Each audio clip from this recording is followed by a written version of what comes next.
we begin the day with Iran's new and unexpected presidential question. The first funeral ceremony for the late President Ebrahim Raisi took place on Tuesday. Raisi was killed in a helicopter crash on Sunday, along with Iran's foreign minister and other top government officials. Iran finds itself now suddenly looking in two directions: at the past, as the military begins an investigation into the cause of the chopper crash, and at the same time, Iran's supreme leader is considering the future of the regime. Who will become Iran's next president? Well, that will be decided by the voters in a special election. Who will be allowed to run for the office of president? Well, that is the big unknown tonight, and only the supreme leader himself can provide an answer. More on that in just a moment. But first, we have this report starting in Tehran. The caskets were greeted at the airport in Tehran by an honor guard who carried the bodies of Ebrahim Raisi, Iran's foreign minister, and the other officials past a throng of military, political, and religious leaders lining the tarmac. Among them, a visibly weeping Mohammad Mokhber, the man tapped by Iran's supreme leader to lead the country until a new president is elected. Raisi is set to be buried on Thursday following 5 days of mourning, which began in the northwest city of Tabriz, near the site where he and his entourage died after their helicopter went down in heavy fog. His death is a blow to the Islamic Republic's leadership at a time of rising regional tensions. External threats have never brought the people to their knees. The people have always been united against external threats.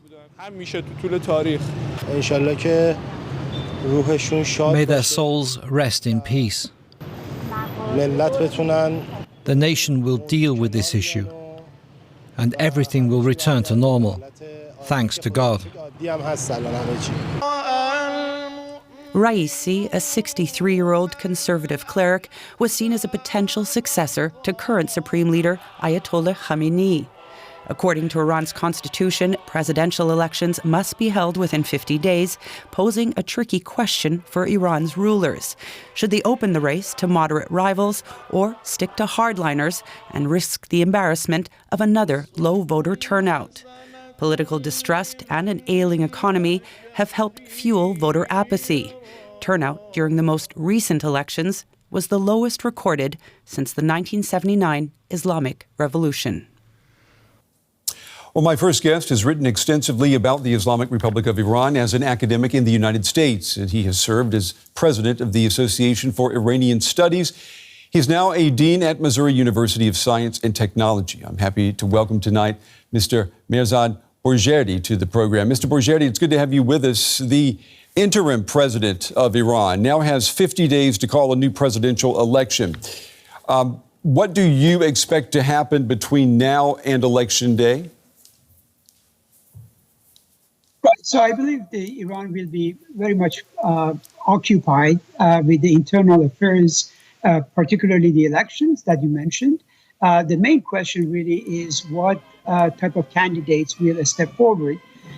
My sense is that we will have various shades of conservative candidates, including the current vice president, Mr. Mokhber, as well as potentially the current Speaker of Iranian Parliament, perhaps even the former Speaker of Parliament, plus the former nuclear negotiator are some of the names that are being mentioned already. The interesting question is whether anyone from the reformist camp or the more moderates, like the former foreign minister Javad Zarif, will be allowed to enter the race. Yeah, we know that Raisi was considered by some to be a potential successor to the supreme leader Khamenei. I mean, he was a hardline loyalist. How does the supreme leader ensure that the next president will be as committed? Right. So I believe, what happens in Iran is really an informal politics. In other words, the supreme leader will have to have a quote-unquote conversation with the potential candidates, where basically he tells them, whether he is okay with them throwing their hat into the race. And if so, what does he expect from them? So in other words, he is not going to accept anyone that is going to be a dark horse and may upset the political balance in the country, the direction that the supreme leader has worked so hard to try to chart over the last 4 decades while he has been, in this position as a supreme leader. The supreme leader used to mock Western democracies, especially the United States, for their low voter turnout. But if we look at the numbers in Iran, voter turnout has been dropping. In fact, we were looking at the numbers for just last week. Only 8% voted in the final round of parliamentary elections in Tehran. I mean, can you imagine numbers like that for the next presidential vote? I mean, would the supreme leader, would he allow that type of anemic turnout? Right. So I think that's really the question. If the supreme leader wants a better turnout rate, he definitely needs to open up the political space and allow some of these reformist and moderate candidates to run.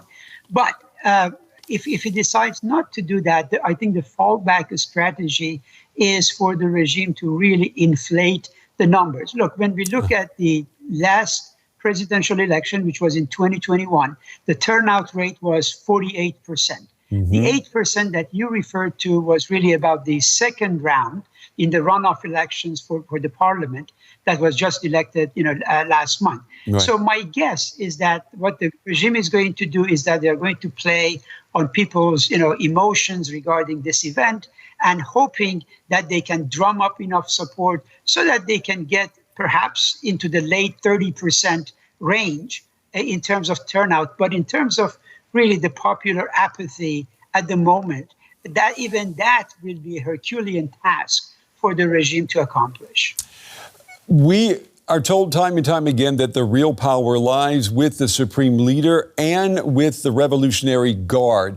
What role does the Revolutionary Guard play in Khamenei's succession process?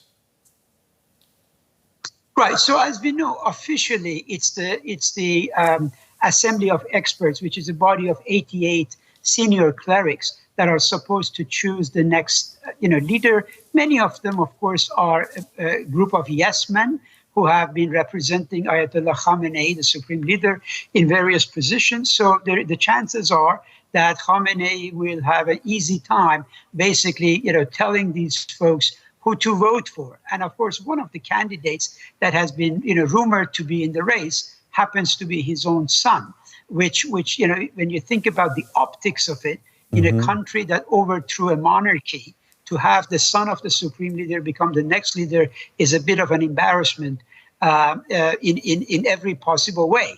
But nonetheless, he's being mentioned as a potential candidate. Now, the question really is, what role will the Revolutionary Guards play? That's really the million-dollar question, considering the black box of Iranian politics. To me and to many other observers, it seems that the IRGC, the Revolutionary Guards, really are a semi-veto power player, that these folks really do not want anyone at the helm that is not to their liking. And let's imagine even for a moment that somebody, a dark horse, enters the race, becomes the president. And yet then what will happen is that if he is not doing the betting of the Revolutionary Guards, then these folks have all the power in the world, really, to try to undermine that supreme leader and make it into a weak player. Nonetheless, it's really a fact that whoever succeeds the current supreme leader, who has been at the helm for 4 decades, is going to be a weak supreme leader in the earliest stages. And that, of course, provides a wonderful opportunity for the Revolutionary Guards to, engage in agenda setting, right, and use their power of agenda setting for the supreme leader, be it in regard to domestic relations, regional affairs, or the nuclear portfolio. Yeah, I mean, I find it interesting. You are not the first person that we've talked to today who has mentioned the son of the supreme leader who may actually end up replacing his father. If that were to happen, let me ask you to just look into your crystal ball. We've got about 30 seconds left here. What would that mean for the public, for the people in Iran? Would there be even more protest movements in Iran if that happened? Absolutely. I think, as I said, the optics doesn't look good. Look, Iran is a country where protests can erupt over even the smallest matters, right? You increase the price of petrol, and people come out to the streets. So such a succession, even though the government will do its best to choreograph the transition, surely it's going to raise eyebrows among some of the political establishment as well as the general public. Well, I'm joined now by Arash Azizi. He's an author and expert on Iranian politics and foreign relations. He joins me now from New York. It's good to have you with us. The late President Raisi was widely seen as the main candidate to succeed the supreme leader. Will his death, in your opinion, will it stir rivalries among hardliners who would like to be the next supreme leader? He was seen as one of the possible candidates for the supreme leader. And although the truth is we don't really know how seriously his candidacy was, but he certainly was one of the possible candidates. His death will for sure affect the succession process whenever it comes. Of course, this will come when Ayatollah Khamenei, who is now 85, dies.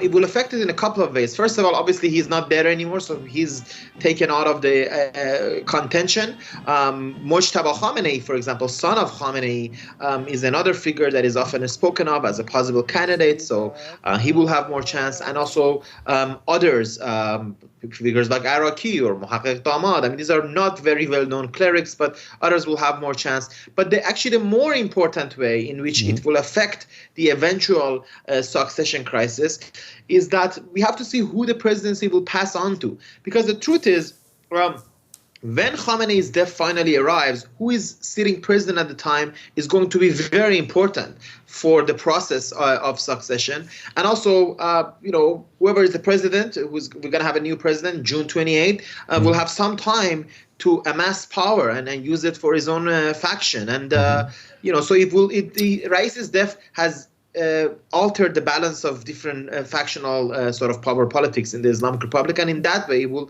also affect the eventual succession issue. Yeah, let's talk about who could possibly be the next president, and I should say who could possibly be a candidate to become the next president. That will be the final decision for the list of candidates. That will fall to the supreme leader as well, correct?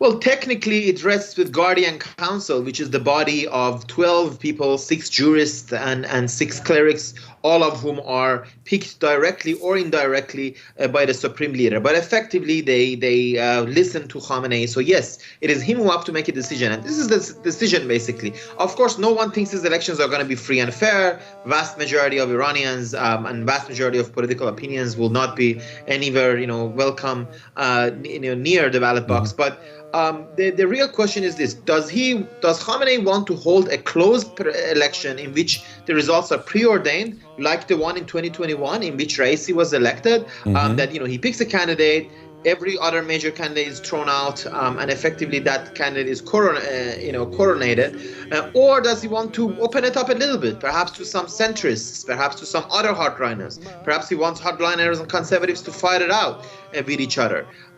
It's very likely that it's probably the former, basically, that Khamenei does not want any source of competition, but he still has a very hard time because each of the major conservative and hardline candidates has a problem of its own. Figures like Ghalibaf, the current Speaker of the Parliament, Saeed Jalili, a former National Security Council advisor, each of them come with their own problems. So it's a tough job for Khamenei to decide. Yeah, and we know that the Supreme Leader also is looking at voter turnout, which has been dropping in the last few elections, and that is an issue for him as well. At least it's been reported to be. Mr. Azizi, we appreciate your time and your analysis tonight. Thank you.